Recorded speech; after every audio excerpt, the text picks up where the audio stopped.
Alors, le chiffre a ralenti et nous allons commencer. Bienvenue tout le monde à notre webinaire sur les éléments de base d'une loi. Je suis Michelle Hewitt, je suis coprésidente de Handicap sans pauvreté. Nous allons d'abord parler de notre partie de notre horaire aujourd'hui. À travers cet événement, nous fermerons le bavardage au public car ça peut perturber les présentations. Alors, vous pourrez envoyer un message à l'hôte et pour toutes les questions que vous avez, mettez-les dans la boîte de questions et réponses d'habitude en bas de votre écran. Notre réunion aujourd'hui comprend la traduction simultanée en anglais et en français, l'interprétation à l'SQASN, le sous-titrage en anglais et en français. Veuillez prendre un moment pour régler vos paramètres comme il convient. Tout d'abord, veuillez sélectionner votre langue préférée, l'anglais ou le français, et pour faire cela, sélectionnez l'option « Interprétation » dans votre menu Zoom. Une fois que vous aurez sélectionné cette option, vous n'aurez plus à changer les paramètres de langue pendant la présentation. Vous devez sélectionner une langue même si vous souhaitez écouter cette présentation en anglais. Si vous utilisez un appareil mobile, tel qu'un téléphone ou une tablette, vous trouverez des options d'interprétation linguistique sous plus ou more. Pour ceux qui ont besoin d'une interprétation en ASL ou LSQ, nous mettrons l'accent sur ces éléments tout au long de la présentation. Nous vous recommandons d'utiliser la fonction Speaker View de Zoom pour voir les interprètes et les présentateurs actuels. Si vous voulez ajuster le positionnement et la taille, vous pouvez aller dans la section de Zoom qui gère les paramètres. Alors, veuillez, s'il vous plaît, envoyer vos messages. Si vous avez un problème, envoyez cela dans la boîte de clavardage. Quelqu'un viendra vous aider.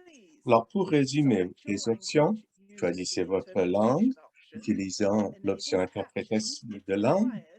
Et puis, vous devez choisir l'interprétation de la langue et assurer d'abord vos questions dans la boîte de questions et réponses. Les membres de notre équipe sont à votre disposition pour vous aider à résoudre les difficultés techniques.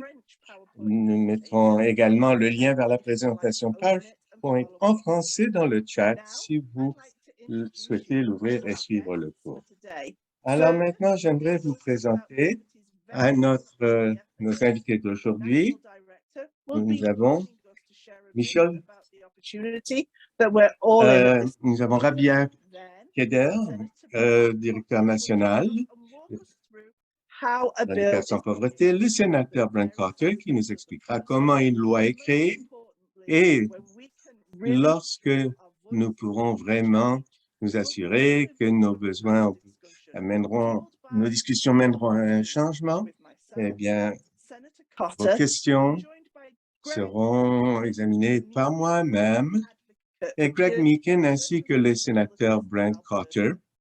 Greg McMeekin, pardon, qui est représentant à Ottawa, en Alberta, pardon.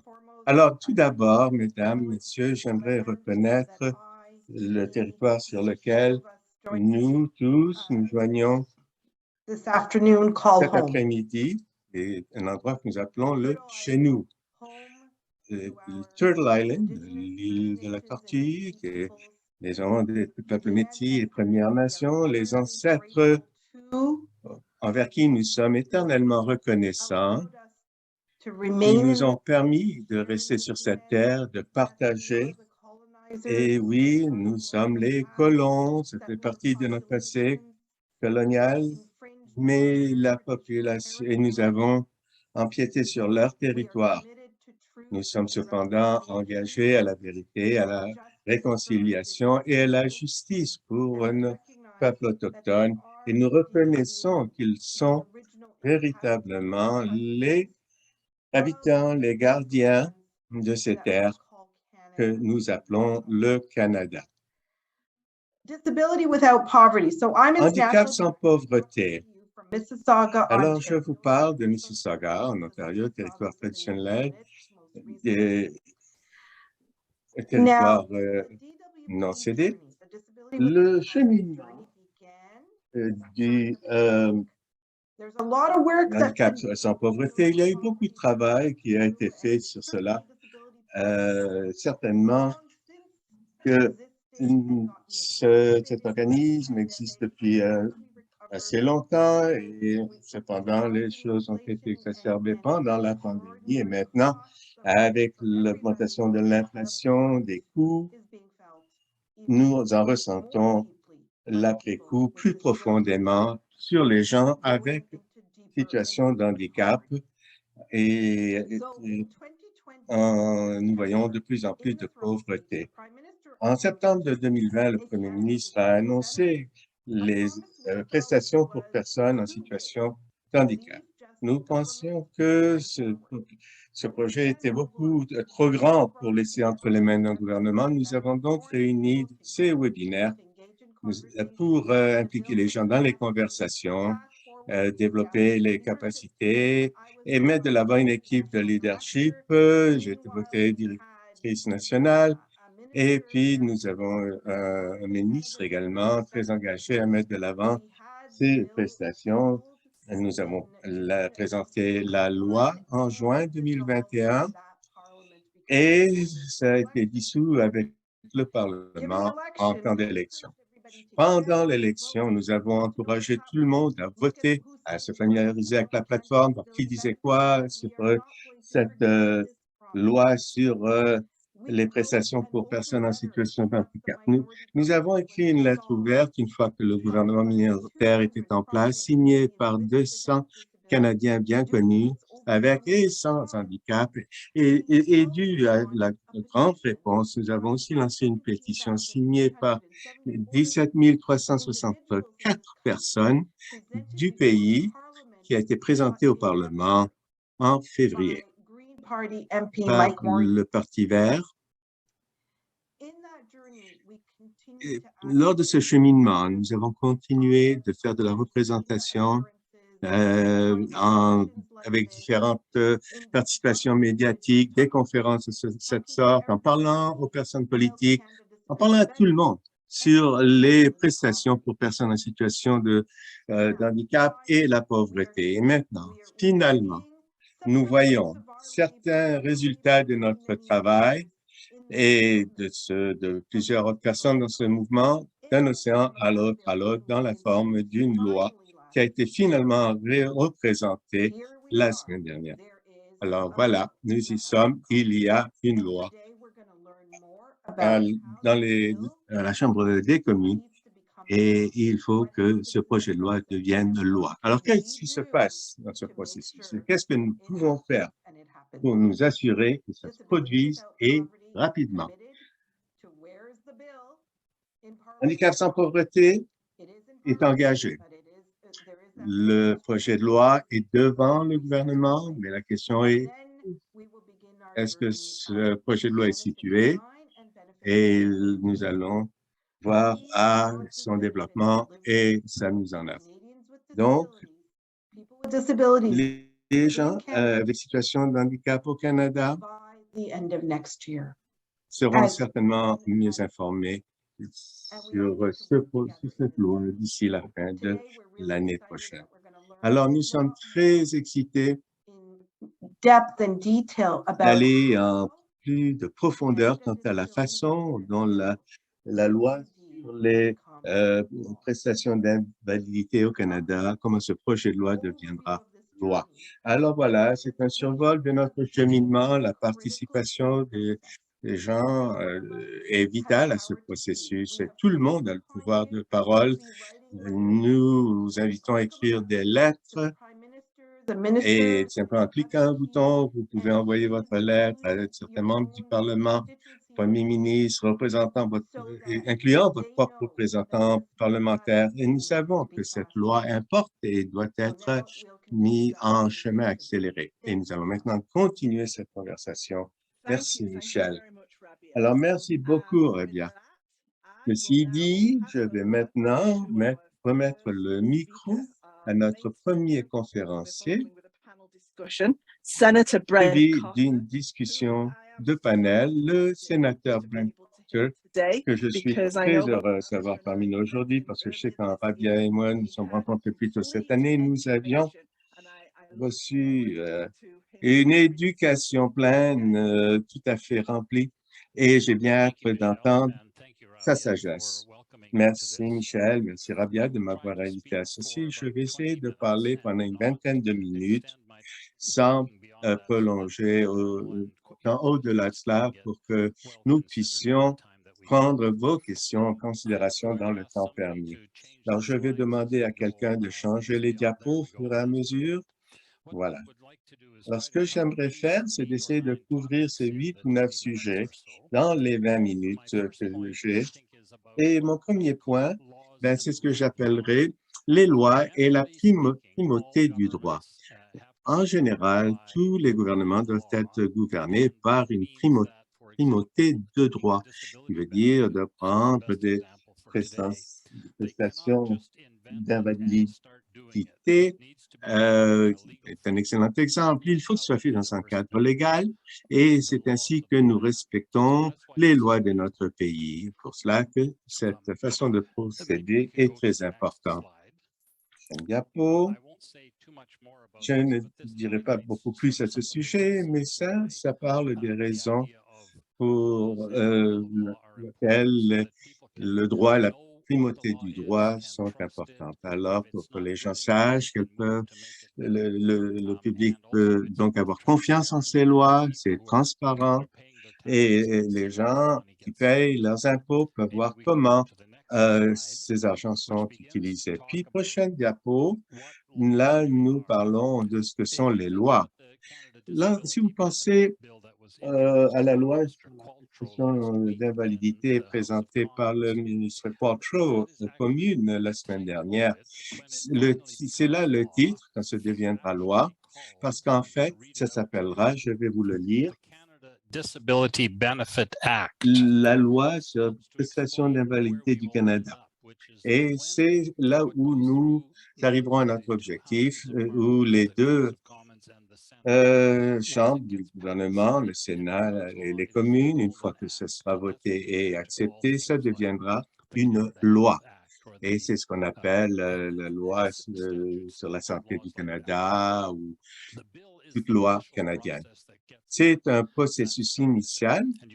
Un projet de loi amorce ce processus et vous pouvez voir à l'écran ici, c'est un document qui est présenté à l'un ou l'autre des deux chambres du Parlement, les communes ou le Sénat. Moi, je siège au Sénat. Et la loi doit passer à travers les deux parties du gouvernement pour devenir loi.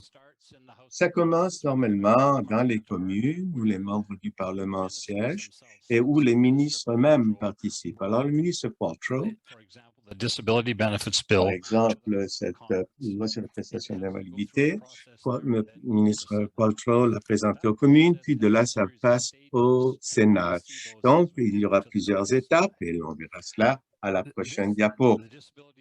Alors, cette loi fait partie d'une catégorie de lois gouvernementales, qui est une de deux types de lois qui peuvent initier une loi.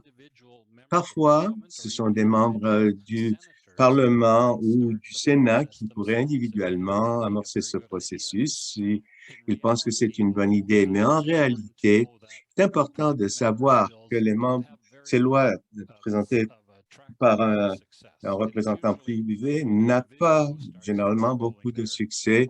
En principe, c'est une personne qui commence le processus, mais avec une loi présentée par le gouvernement, c'est un certain élan.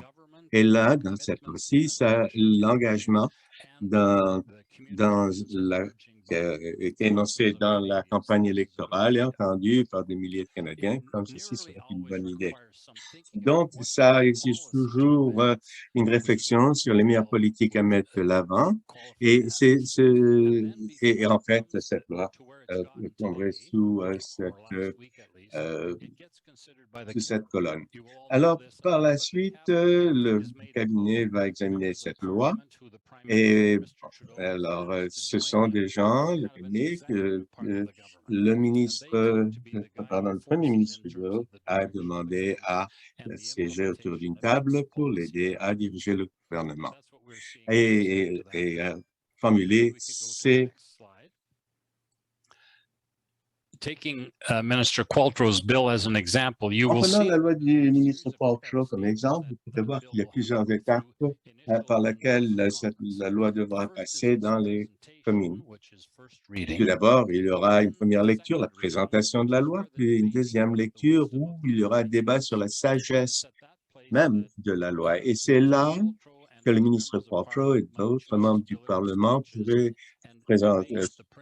présenter des discours et parler des bénéfices de cette loi. Ça peut prendre un certain temps, ça dépend de la loi et des points de vue des membres du Parlement sur cet enjeu.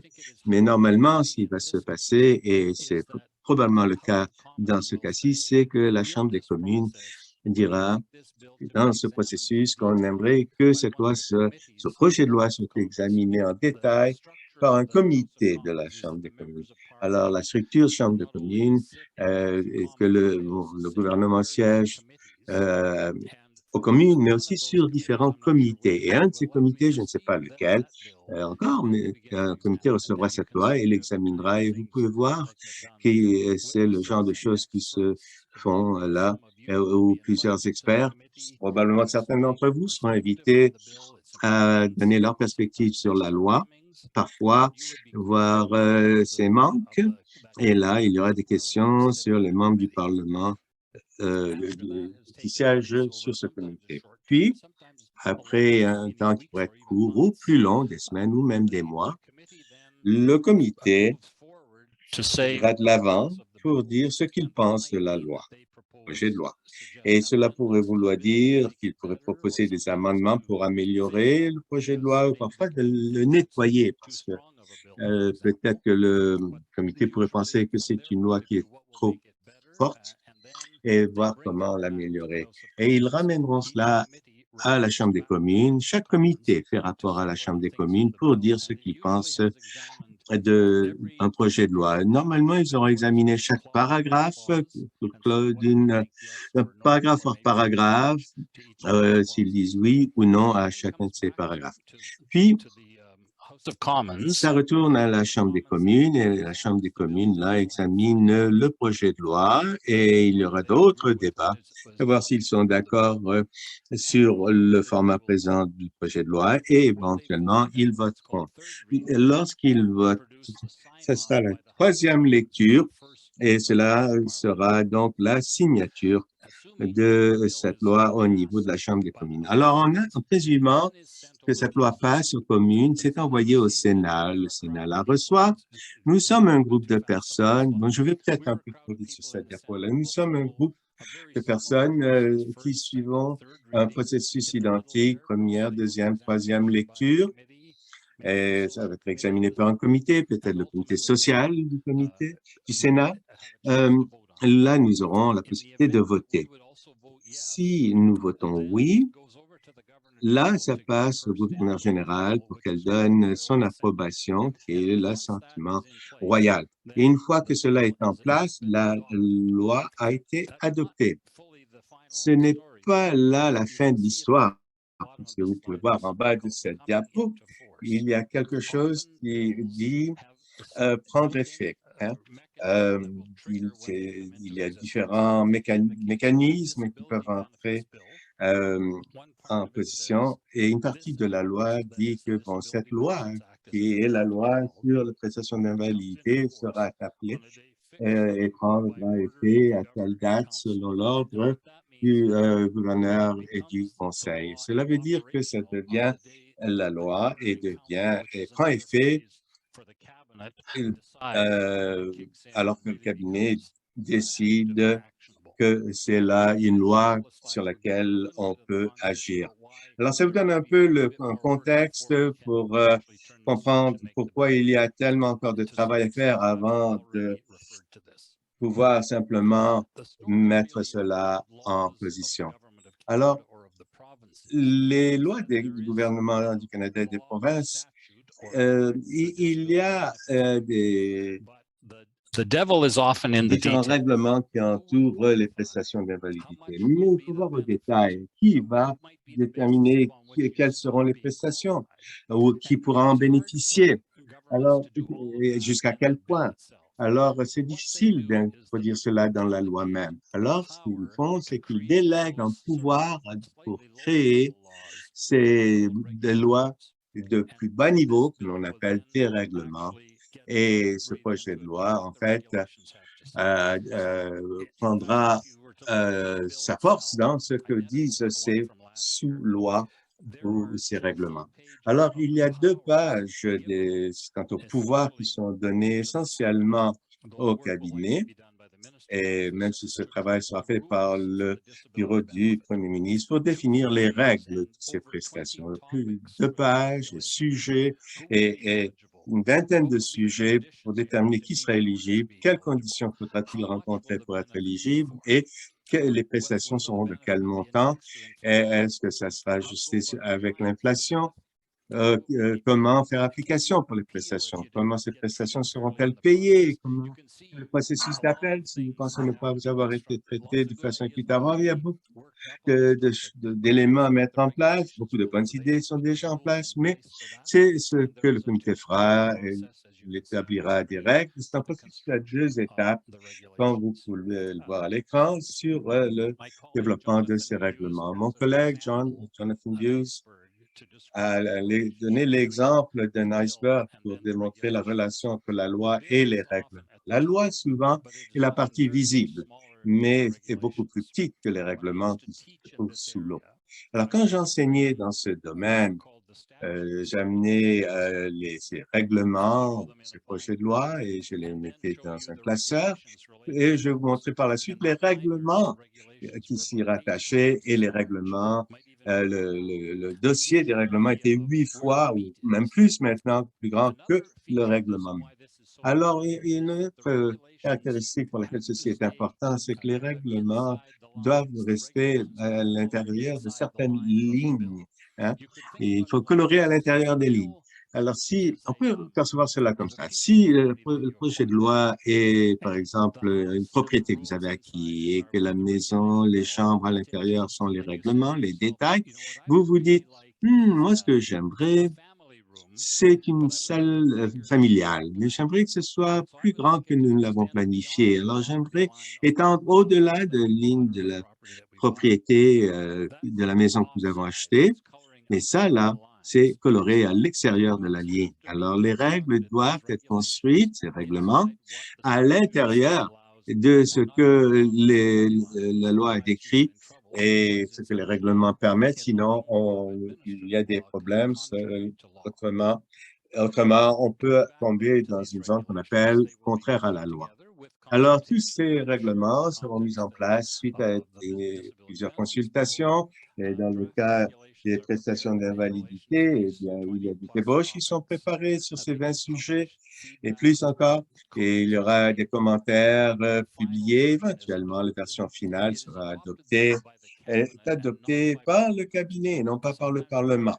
Parfois, le Parlement regarde les règlements, mais c'est le cabinet, et surtout sous le contrôle du ministre, éventuellement autorise les règlements pour donner la bénédiction et publier et faire partie de l'ensemble des lois.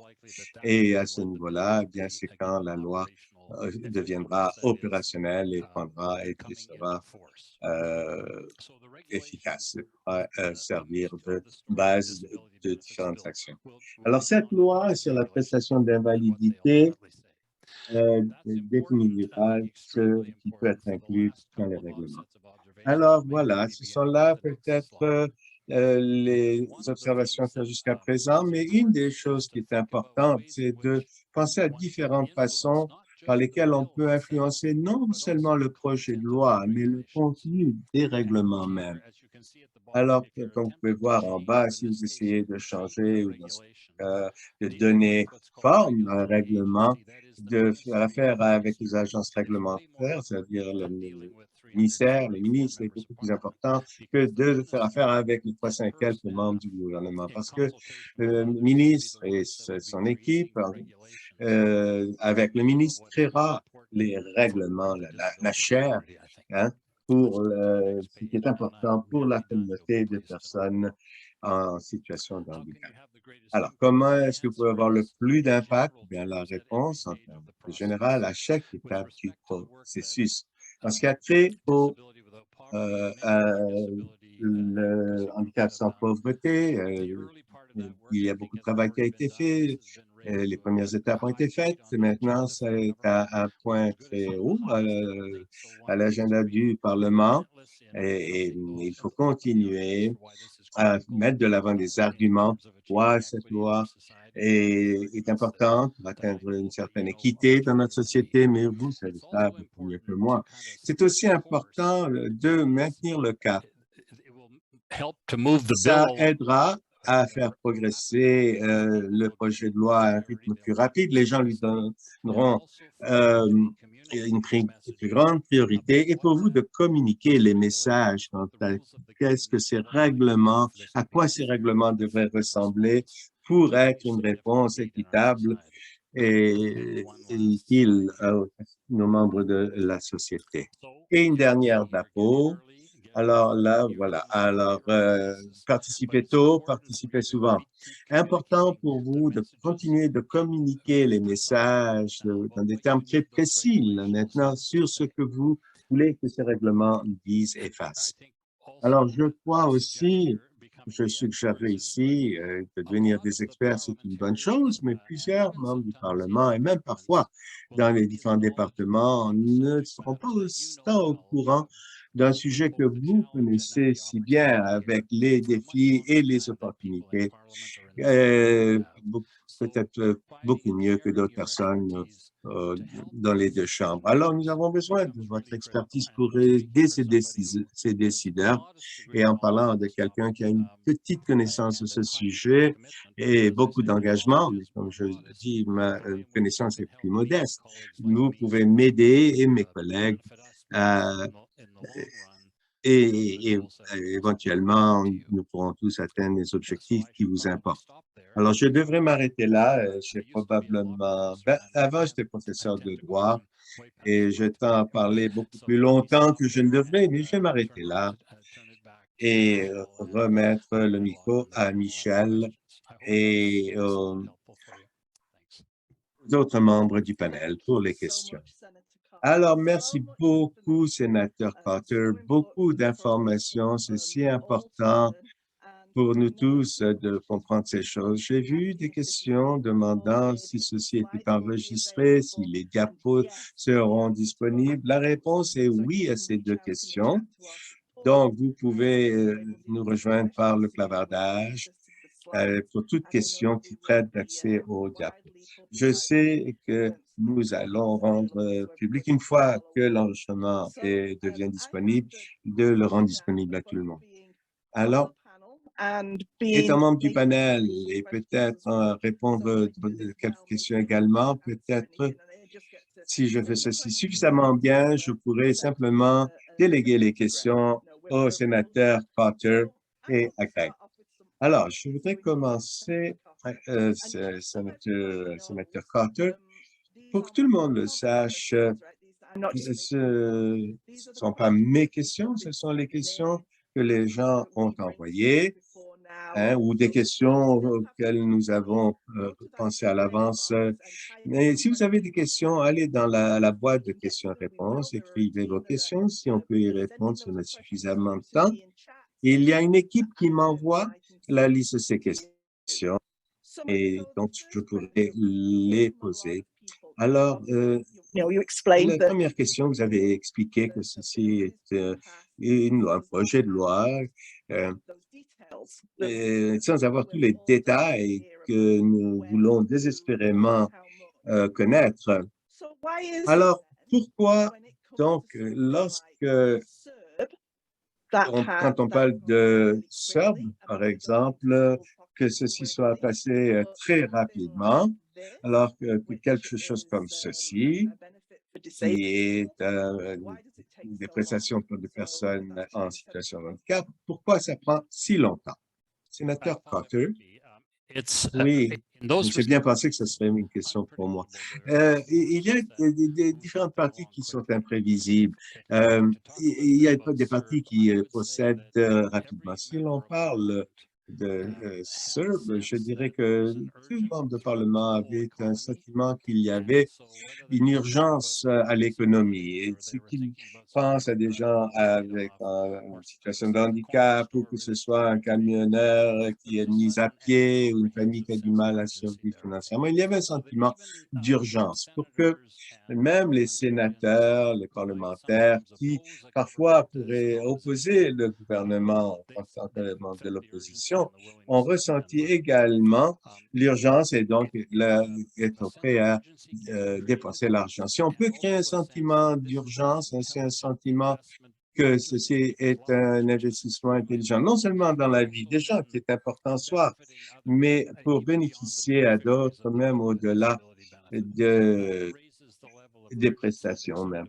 Alors, cela donne un sentiment d'urgence et modère la résistance qui pourrait exister. Alors, il y en a, et on parle de Serbe, qui était un excellent exemple, mais l'exemption fiscale pour les pompiers a pris 4-5 ans à être adoptée comme loi. Mais parce que ce n'est pas aussi urgent que ça, mais il faut aussi qu'on aille beaucoup plus rapidement que la loi sur les pompiers.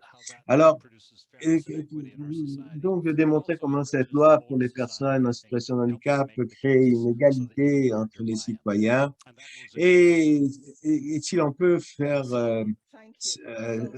comprendre cela par la société en général, c'est plus rapidement. Alors, dans une de vos diapos, vous avez parlé du fait de participer tôt et participer longtemps. Alors, Greg, j'ai des questions pour vous également.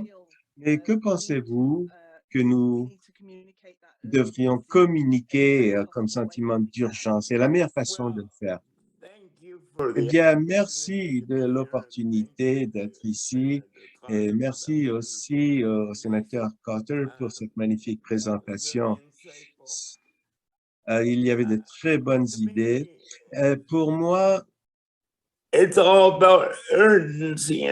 s'agit d'urgence et comment créer ce sentiment d'urgence.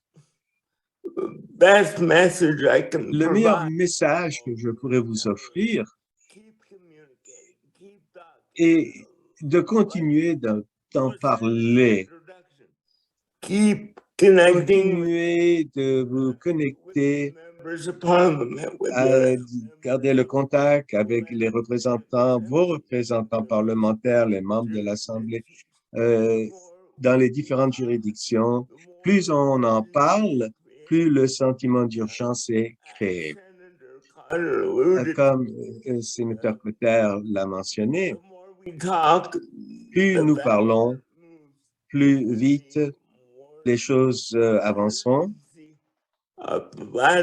et il y aura un plus grand sentiment d'urgence. La présentation du sénateur Carter a nous a aidé à comprendre les différents processus pour faire adopter un projet de loi, mais cette loi sur le handicap sans pauvreté, il faut la passer parce que les gens ont besoin d'aide, ils ont besoin d'aide maintenant. C'est un effort conjoint pour faire avancer les choses aussi rapidement que possible. Merci beaucoup. Merci, Greg. Je dirais que le sénateur Carter et Greg ont une formation en droit, formation que je n'ai pas, alors plusieurs des questions iront à eux et je pourrais peut-être traiter d'autres éléments. Alors, voici quelque chose Pour ceux d'entre nous qui peut-être passons à travers ce processus pour la première fois en autant de détails, est-ce que vous pourriez nous donner une idée, sénateur Carter, quant à combien de projets de loi sont introduits et ne ne deviennent pas loi, ne sont pas acceptés? Hein, comme vous avez dit, là, pour les pompiers, 5 ans. C'est une question simplement de rapidité ou d'échec parfois, parce que vous avez mentionné les lois présentées par des membres privés. Les lois présentées par des membres privés, c'est à peu près 10% de succès. Les lois, la législation gouvernementale pourrait être amendée à différents niveaux dans le processus, mais les projets de loi gouvernementaux ont un plus haut taux de succès. Et je dirais que dans le contexte où nous nous trouvons présentement, avec les libéraux et les partis démocratiques, d'être en accord pour soutenir le gouvernement minoritaire pendant une certaine période de temps, que ce décollage est un peu plus long. Alors, ça veut dire que même si la loi n'est pas passée immédiatement, elle est encore vivante. Nous n'aurons pas le problème de juin dernier où le Parlement a été fermé, où tous les processus ont été arrêtés pour partir en élection. Alors, il y a de meilleures possibilités que ceci soit soutenu. Et aussi, c'est identifié comme étant une des priorités politiques du gouvernement et une partie du message dans la lettre de demande du ministre Qualtrough. Alors ça élève les possibilités. Moi, je suis assez nouveau au Sénat, 2 ans et demi.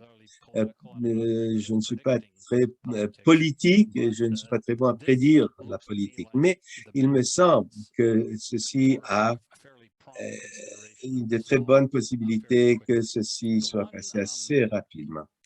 Un des défis, je crois, est la question de coût. Il y aura certainement des membres du Parlement et des sénateurs qui diront qui voudront savoir quel en sera le coût pour le budget et l'impact sur le budget canadien. Mais je crois que autant de précision que vous pouvez apporter aux décideurs là-dessus serait utile. Parfois, la réponse, c'est le coût de ne pas le faire est plus grand que le coût de le faire.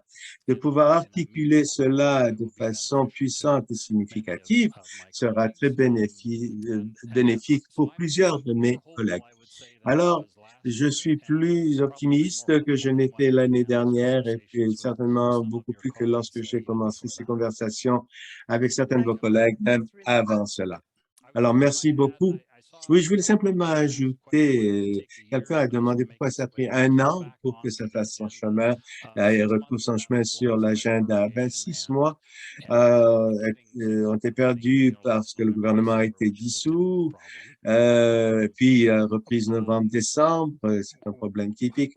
Enfin, qui établit les priorités alors que les choses vont de l'avant? Il y a probablement 10 ou 15 lois gouvernementales qui font partie de ce processus et donc ce projet de loi en est une des premières.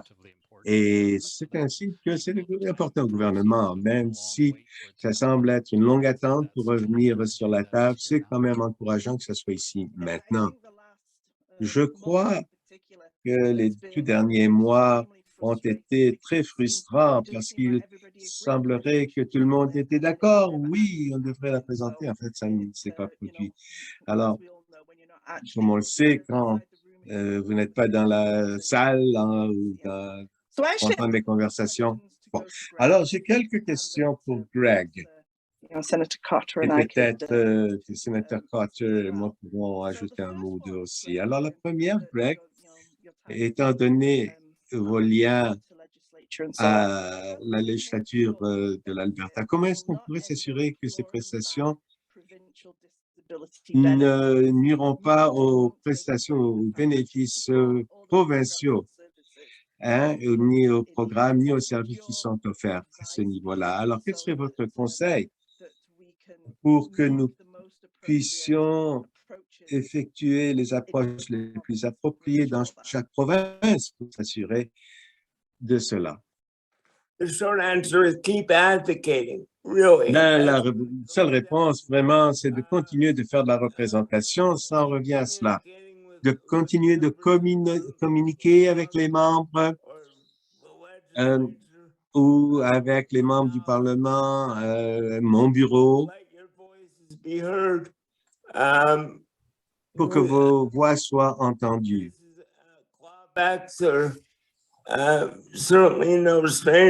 Alors, oui, il y a le danger que les prestations fédérales pourraient signifier une diminution de ce qu'elles peuvent faire dans les provinces, mais nous essayons d'éliminer la pauvreté et d'améliorer la façon dont les gens peuvent vivre.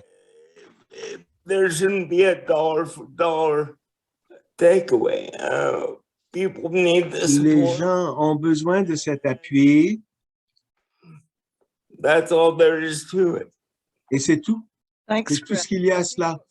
Merci, Greg. Je crois que ce qui est important également, c'est nous pouvons, et il y aura beaucoup de travail à faire encore au tout début pour mettre cela en place, mais il faut nous assurer qu'il y aura une surveillance dans la communauté des personnes en situation de handicap, mais aussi à différents niveaux parlementaux pour que différents éléments ne commencent à refaire surface, parce que souvent, il y a des choses qui commencent, mais après 5 ans,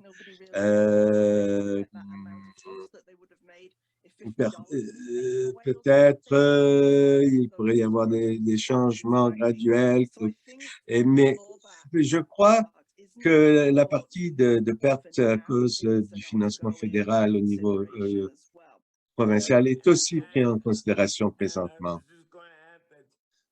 J'allais ajouter que tout au long, les gens en situation de handicap doivent être impliqués dans ce processus. Oui, absolument. Alors, je ne sais pas si vous le savez, Greg, parce que je n'ai pas la réponse moi-même. Combien de provinces ont des représentants pour les personnes avec handicap? Je ne sais pas si nous en avons en Colombie-Britannique ou si on vient d'en obtenir un représentant. Est-ce que la plupart des provinces ont quelqu'un comme vous, comme représentant? Non, excusez-moi, je n'ai pas les chiffres, mais c'est très peu de provinces, en fait. Alors, si les gens n'ont pas une personne qui les représente dans leur province, à qui devrait-il ou vers qui devrait-il se tourner dans leur province?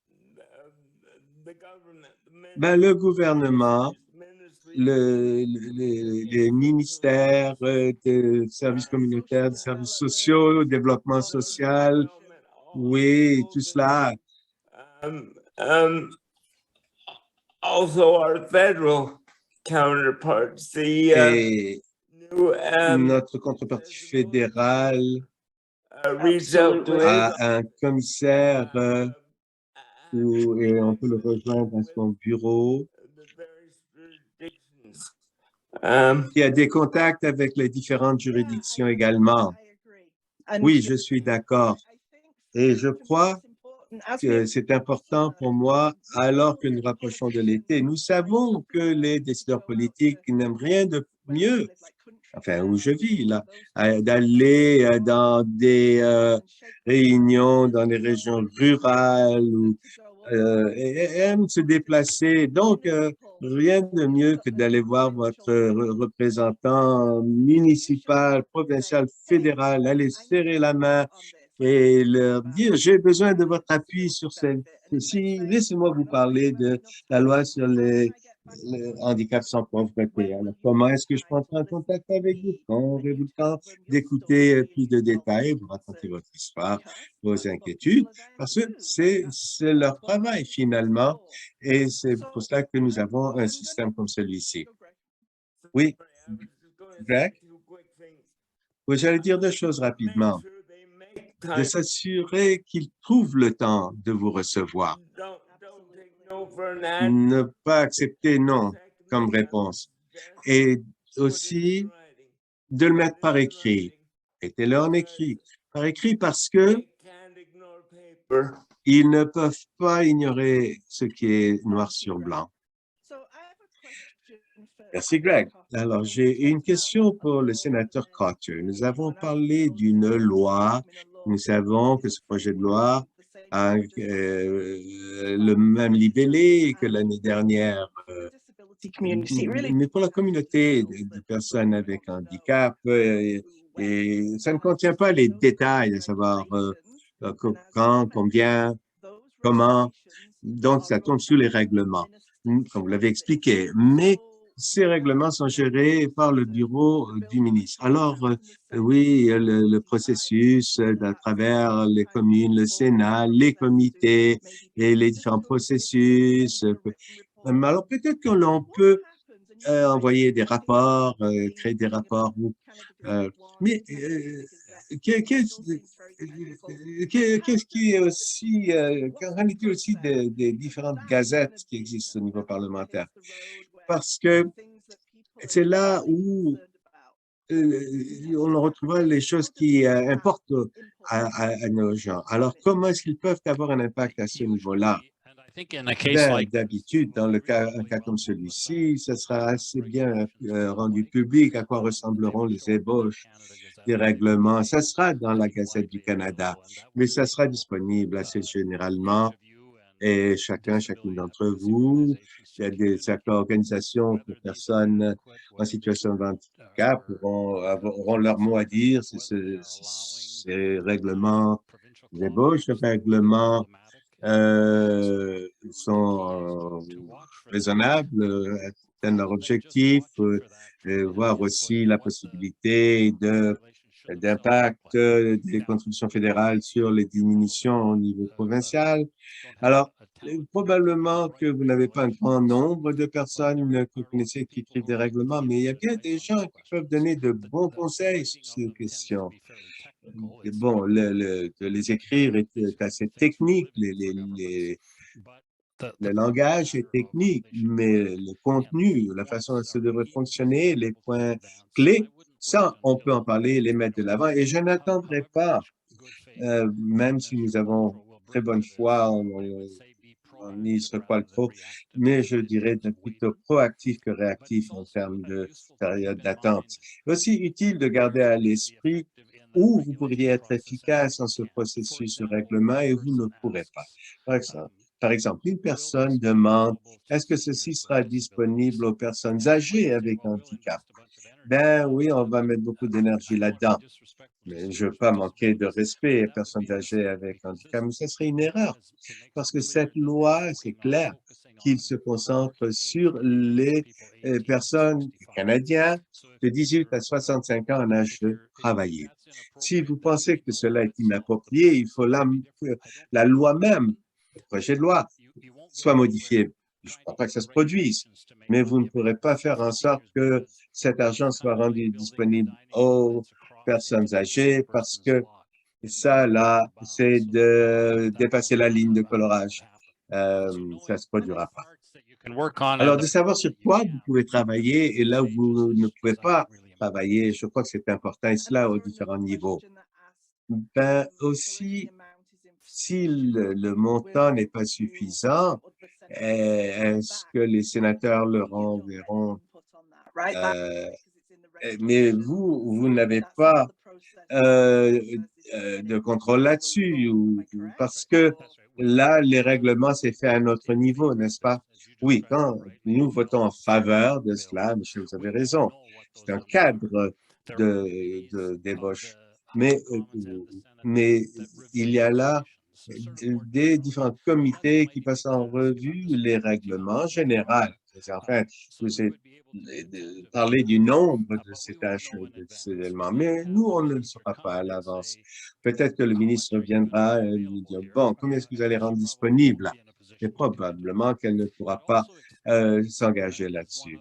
Alors aussi, comme une autre personne l'a demandé, pourquoi est-ce qu'il n'y a rien dans le budget fédéral présentement pour les prestations pour personnes en situation de handicap? Eh bien, la réponse est parce qu'ils ne sont pas encore prêts à rendre public et ils ne vont pas rendre cet argent public cette année et le budget est pour les dépenses de cette année. Alors, probablement que tout cela sera fait assez rapidement, mais là, nous parlons d'argent qui deviendrait disponible au début de l'année prochaine, mais non pas cette année. Il faut préparer les forfaits et les parlementaires doivent voter sur la loi et lui, son équipe, là, détermineront comment cela sera mis disponible hein, et comment les gens se qualifient et les montants, etc. Merci. Je pense que votre analogie de ne pas colorer à l'extérieur des lignes, même si l'on veut agrandir sa maison, il faut respecter les frontières, les limites. Alors, savoir où, quand et à qui on doit s'adresser pour apporter nos points de vue. Mais vous avez rendu cela très clair, sénateur Carter. Et voilà, je vous remercie.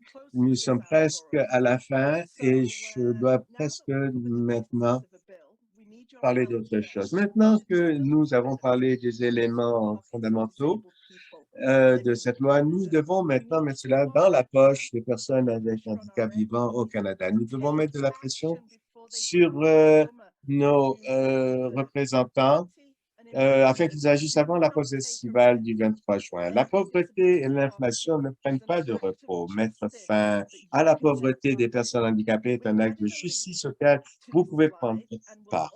Nous avons ajouté un lien à cette diapositive et nous mettrons également cette information dans le chat afin que vous puissiez accéder facilement à la page web de Handicap sans pauvreté qui contient tous les outils dont vous aurez besoin pour envoyer facilement un courriel à votre député. Vous pouvez personnaliser votre message. Un exemple de texte pour le courriel et la ligne d'objet sont fournis au cas où vous auriez besoin d'idées sur ce que vous devez dire. Appelez, s'il vous plaît, ou envoyez un courriel à votre député aujourd'hui. Dites-lui d'accélérer le traitement de la prestation canadienne pour l'invalidité sans plus tarder. Et enfin, merci beaucoup. Merci de vous être joint à nous aujourd'hui. Merci, sénateur Carter. Merci, Greg. Je m'excuse. Hein, ma mâchoire colle. Et à toutes les personnes qui ont travaillé en arrière-scène pour rendre cette série de webinaires possible. Le travail que nous faisons ne serait possible sans l'aide de toutes ces personnes, y compris vous-même qui participez. Donc, prenez le temps de vous impliquer. Nous aimerions que vous restiez en contact avec nous à l'écran et dans le chat. Nous mettrons des liens utiles pour que vous puissiez nous contacter. Nous avons eu tellement de questions et de commentaires et nous n'avons pas eu suffisamment pour répondre à toutes ces questions, mais nous allons les garder et nous allons poser ces questions aux gens que nous rencontrons. Et le sénateur Carter participera peut-être aussi à poser certaines de ces questions. Donc, vous pouvez aussi communiquer avec disabilitywithoutpoverty.ca ou handicap sans pauvreté.